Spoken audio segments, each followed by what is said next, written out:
29 and I find myself wondering what did happen to the last 10. I ran away with my life, fast forward, never turn back again.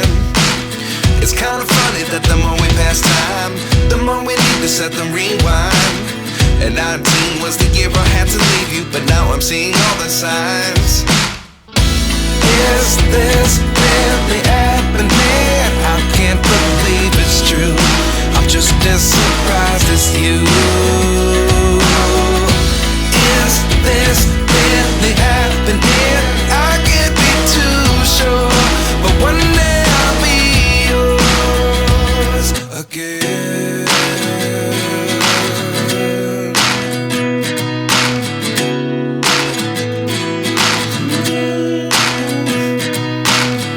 Life lessons come one in a dozen.